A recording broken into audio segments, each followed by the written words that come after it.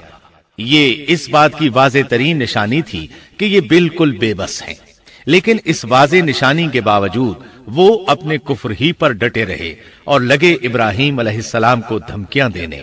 قالوا ابنوا له بنيانا فألقوه في الجحيم، کہنے لگے اس کے لیے ایک آتش کدہ بناؤ اور اسے اس دہکتی آگ میں ڈال دو۔ پھر ان لوگوں نے ایک چٹیل میدان کا انتخاب کیا جہاں مٹی نام کی کوئی چیز نہیں تھی۔ اس میدان کو پتھروں کی باڑ کے ساتھ گھیر دیا گیا۔ پھر سب لوگوں کو حکم دیا گیا کہ وہ لکڑیاں جمع کر کے اس گھیری ہوئی جگہ میں رکھیں۔ چنانچہ سب لوگ لکڑیاں جمع کر کے وہاں لانے لگے، یہاں تک کہ عورتوں اور بچوں نے بھی اس کام میں بڑھ چڑھ کر حصہ لیا۔ میدان میں اتنی لکڑیاں جمع ہو گئیں کہ زمین نظر نہیں آتی تھی۔ یہ لکڑیاں زمین پر ایک اونچی دیوار محسوس ہوتی تھیں۔ پھر ان لکڑیوں کو آگ لگائی گئی۔ جب آگ کے شعلے آسمان سے باتیں کرنے لگے تو انہوں نے ابراہیم علیہ السلام کو آگ میں ڈالنے کے لیے ایک جھولا تیار کیا۔ اس میں سیدنا ابراہیم علیہ السلام کو رکھا گیا۔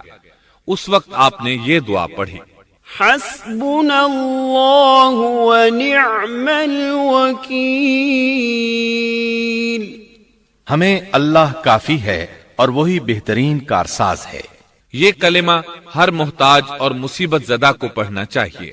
بخاری میں ہے، رسول اللہ صلی اللہ علیہ وسلم نے فرمایا، حسبنا اللہ و نعم الوکیل ابراہیم علیہ السلام نے اس وقت فرمایا تھا جب انہیں آگ میں پھینکا جانے لگا تھا۔ مطلب یہ کہ ہم اللہ ہی پر بھروسہ کرتے ہیں، اس کے سوا ہمارا کسی پر بھروسہ نہیں۔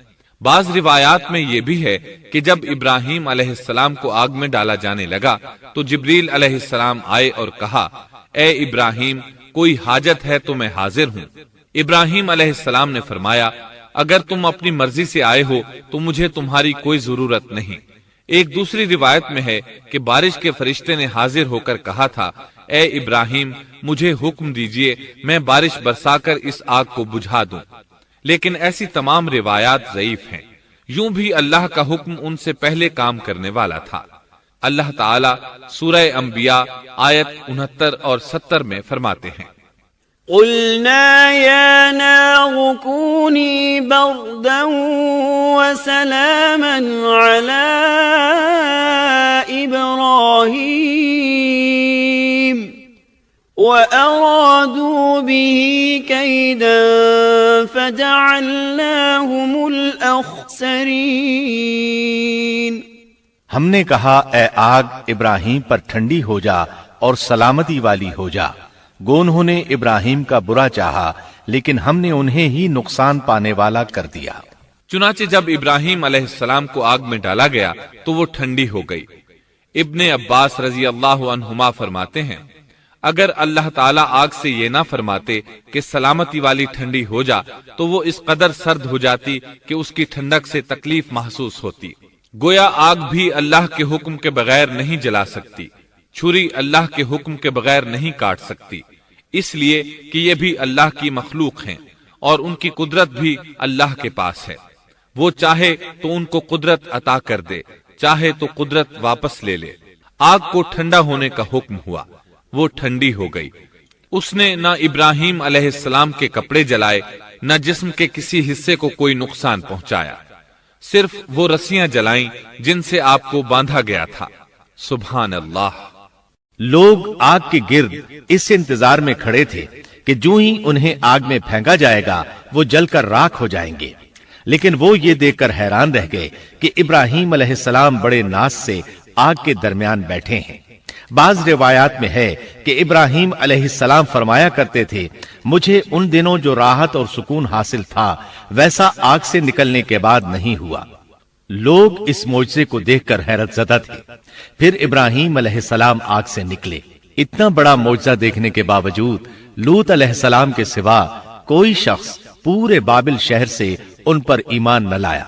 اللہ تعالیٰ فرماتے ہیں، فآمن له لوط، پس ابراہیم پر لوط ایمان لائے۔ مطلب یہ کہ پوری بستی سے لوط علیہ السلام تھے جو آپ پر ایمان لائے تھے۔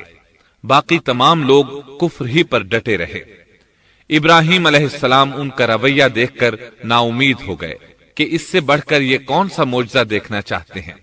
ان کے بتوں کو توڑ دیا گیا، اپنی آنکھوں سے اللہ کی نشانی ان لوگوں نے دیکھی، پھر بھی یہ ایمان نہیں لائے، چنانچہ آپ نے وہاں سے ہجرت کا ارادہ فرما لیا۔ اس وقت بابل پر نمرود نامی بادشاہ کی حکومت تھی۔ کہا جاتا ہے کہ زمین کے بیشتر حصے پر اسی کی حکمرانی تھی۔ جب اس کے پاس یہ خبریں پہنچیں کہ ابراہیم علیہ السلام کو آگ میں ڈالا گیا لیکن آگ نے انہیں نہیں جلایا، تو اس نے ابراہیم علیہ السلام کو اپنے دربار میں پیش کرنے کا حکم دیا۔ ابراہیم علیہ السلام کو وہاں لایا گیا۔ نمرود نے ان سے ان کے رب کے بارے میں سوال کیا۔ اللہ تعالیٰ سورۃ البقرہ آیت 258 میں فرماتے ہیں، أَلَمْ تَرَ إِلَى الَّذِي حَاجَّ إِبْرَاهِيمَ فِي رَبِّهِ أَنْ آتَاهُ اللَّهُ الْمُلْكَ؟ کیا تو نے اس شخص کو نہیں دیکھا جس نے ابراہیم سے اس کے رب کے متعلق جھگڑا کیا اس لیے کہ اللہ نے اسے سلطنت دی تھی؟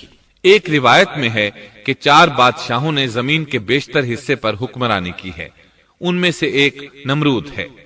نمرود اپنے وقت کا حاکم و بادشاہ تھا۔ ابراہیم علیہ السلام سے جب اس کی اللہ تعالیٰ کے بارے میں بات چیت ہوئی تو ابراہیم علیہ السلام نے کہا، میرا رب وہ ہے جو زندہ کرتا ہے اور مارتا ہے۔ جواب میں اس نے کہا، میں بھی زندہ کرتا ہوں اور مارتا ہوں۔ چنانچہ اس نے حکم دیا کہ جیل سے 2 آدمیوں کو لے آؤ۔ جیل سے 2 ایسے آدمیوں کو لایا گیا جن کے لیے سزائے موت کا فیصلہ ہو چکا تھا۔ اس نے ان میں سے ایک کے قتل کا حکم دیا، دوسرے کو معاف کر دیا۔ اس سے اس نے یہ ثابت کرنا چاہا کہ وہ بھی زندہ کر سکتا ہے اور موت دے سکتا ہے، اور کہنے لگا، دیکھ لو میرے حکم سے لوگ مرتے ہیں اور میرے حکم سے انہیں زندگی ملتی ہے۔ اس کی بات سن کر ابراہیم علیہ السلام نے غور کیا کہ اگر وہ اس سے موت و حیات کے باریک فلسفے پر بحث کریں گے تو نمرود کا مقصد پورا ہو جائے گا اور میرا مقصد پورا نہیں ہو پائے گا۔ اس لیے بحث و مباحثے کی بجائے کوئی مضبوط دلیل پیش کر دی جائے تاکہ حق و باطل کے درمیان فرق واضح ہو جائے۔ چنانچہ آپ نے فرمایا، بے شک اللہ سورج کو مشرق سے لاتا ہے، تو اس کو مغرب سے لے آ۔ کافر بادشاہ یہ سن کر مبہوت رہ گیا، اس کا سر جھک گیا۔ اللہ تعالیٰ فرماتے ہیں، تب وہ کافر حیران رہ گیا اور اللہ نا انصافوں کو سیدھی راہ نہیں دکھاتا۔ ان تمام باتوں کے بعد نمرود کو یہ معلوم کرنے کی ضرورت نہیں رہی کہ ابراہیم علیہ السلام آگ سے کیسے نجات پا گئے، کیونکہ حقیقت اس پر آشکار ہو چکی تھی۔ وہ جان گیا تھا کہ اصل معاملہ کیا ہے۔ چنانچہ اس نے ابراہیم علیہ السلام سے کہا، آپ اس ملک سے نکل جائیے، ہم آپ کو یہاں نہیں رہنے دیں گے۔ ابراہیم علیہ السلام نے عراق کو خیر بات کہا اور شام کی طرف ہجرت کر گئے۔ یہاں آ کر وہ حران نامی بستی میں مقیم ہوئے۔ اسی جگہ آپ نے اپنے چچا ہاران کی بیٹی سیدہ سارہ علیہ السلام سے شادی کی۔ اللہ تعالیٰ اس ہجرت کے بارے میں فرماتے ہیں، وَنَجَّيْنَاهُ وَلُوطًا إِلَى الْأَرْضِ الَّتِي بَارَكْنَا فِيهَا لِلْعَالَمِينَ، اور ہم اسے یعنی ابراہیم اور لوط کو بچا کر اس زمین کی طرف لے آئے جس میں ہم نے جہان کے لیے برکت رکھی تھی۔ جب آپ حران کے مقام پر پہنچے تو وہیں ٹھہر گئے، وہیں رہنے لگے۔ یہاں آ کر آپ کا شمار بنو حران میں ہونے لگا۔ آپ لوگوں کو اسی شہر میں رہنے کی دعوت دیتے۔ اس شہر کے لوگ بتوں کی پوجا نہیں کرتے تھے بلکہ ستاروں کو پوجتے تھے۔ ابراہیم علیہ السلام نے جب ان کی یہ حالت دیکھی تو ارادہ کر لیا کہ ان لوگوں کو بتائیں گے کہ ستاروں کی عبادت کرنا باطل ہے۔ یہ لوگ چونکہ نجوم پرست تھے اس لیے ان کی عبادت کا وقت رات کو ہوتا تھا، اور یہ لوگ رات کے وقت عبادت کرتے تھے کیونکہ ان کے معبود یعنی ستارے رات ہی کو طلوع ہوتے ہیں۔ چنانچہ ابراہیم علیہ السلام انہیں یہ دکھانے کے لیے کہ ان چیزوں کی عبادت باطل ہے ایک دن ان کے ساتھ نکلے۔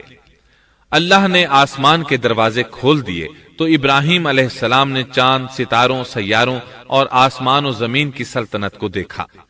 اللہ تعالیٰ نے ابراہیم علیہ السلام سے تمام پردے ختم کر دیے جو عام طور پر لوگوں کی آنکھوں پر ہوتے ہیں، اور انہوں نے وہ کچھ دیکھا جسے آج کی رصد گاہیں بھی نہیں دیکھ سکتی۔ اللہ تعالی سورۃ الانعام آیت 75 میں فرماتے ہیں، وَكَذَلِكَ نُرِي إِبْرَاهِيمَ مَلَكُوتَ السَّمَاوَاتِ وَالْأَرْضِ وَلِيَكُونَ مِنَ الْمُوقِنِينَ۔ اور اسی طرح ہم نے ابراہیم کو آسمان اور زمین کی سلطنت کا مشاہدہ کرا دیا تاکہ وہ یقین کرنے والوں میں سے ہو جائے۔ بعض مفسرین نے لکھا ہے کہ یہ سب کچھ اللہ تعالیٰ نے ابراہیم علیہ السلام کو اس لیے دکھایا تھا کہ وہ ستاروں کی پرستش کرتے تھے، پھر اللہ تعالیٰ نے اپنی عبادت کی طرف ان کی رہنمائی فرمائی۔ جن مفسرین نے یہ بات لکھی وہ غلطی پر ہیں، کیونکہ ایک جلیل القدر رسول کے متعلق ایسا گمان کرنا کبیرہ گناہ ہے۔ آسمان اور زمین کی سلطنت اور دیگر معجزات دکھانے کے بعد اللہ تعالیٰ فرماتے ہیں، آسمان اور زمین کی پیدائش یقیناً انسان کی پیدائش سے بہت بڑا کام ہے۔ اللہ تعالیٰ ایک دوسرے مقام پر فرماتے ہیں، آسمان اور زمین میں بہت سی نشانیاں ہیں جن سے یہ منہ موڑ کر گزر جاتے ہیں۔ ابراہیم علیہ السلام حران شہر کے ستارہ پرستوں کو لے کر ایک رات نکلے۔ اچانک ایک ستارہ طلوع ہوا، اس کی چمک دمک بہت تھی، شکل صورت کے لحاظ سے بھی بہت خوبصورت تھا۔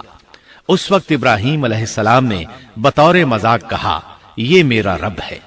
لیکن جب وہ ستارہ کچھ دیر بعد چھپ گیا تو کہنے لگے، یہ تو غروب ہو گیا، یہ رب کیسے ہو سکتا ہے؟ جو چھپ جائے وہ رب نہیں ہو سکتا، پس میں تو غروب ہونے والوں کو پسند نہیں کرتا۔ اگلے روز وہ پھر ان لوگوں کو ساتھ لے کر نکلے تو چاند کو دیکھا۔ یہ شکل صورت میں ستاروں سے کہیں زیادہ خوبصورت تھا، روشن تھا، لیکن یہ بھی غروب ہو گیا۔ تو ابراہیم کہنے لگے، اگر مجھے میرے رب نے ہدایت نہ کی تو میں گمراہ لوگوں میں شامل ہو جاؤں گا۔ اے اللہ، تو کہاں ہے؟ اپنی طرف میری رہنمائی کر۔ ان باتوں سے ابراہیم علیہ السلام ان لوگوں کو غور و فکر کی دعوت دے رہے تھے تاکہ وہ غور کریں، آخر رب چھپ کیسے سکتا ہے؟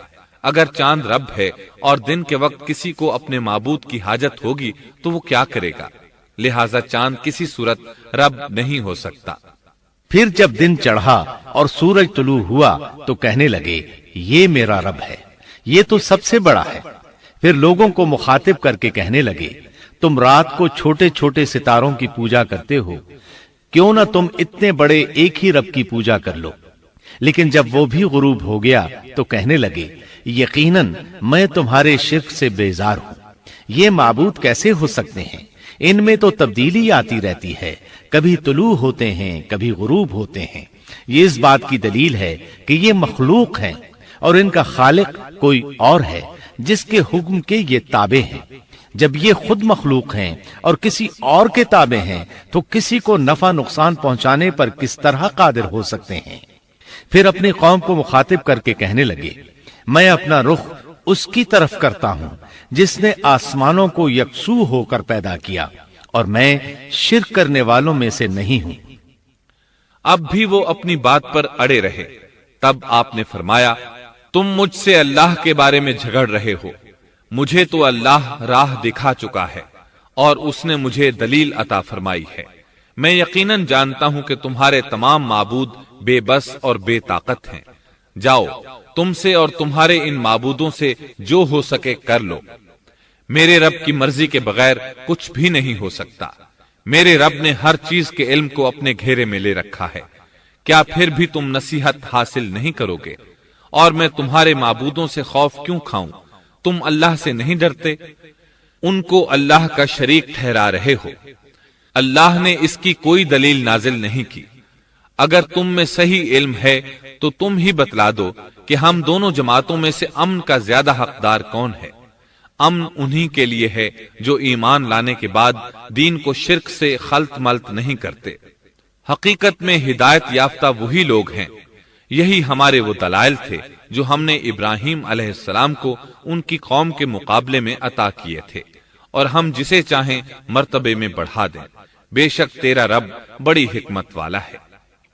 ان لوگوں نے پھر بھی کفر ہی کیا، کوئی بھی ایمان نہ لایا۔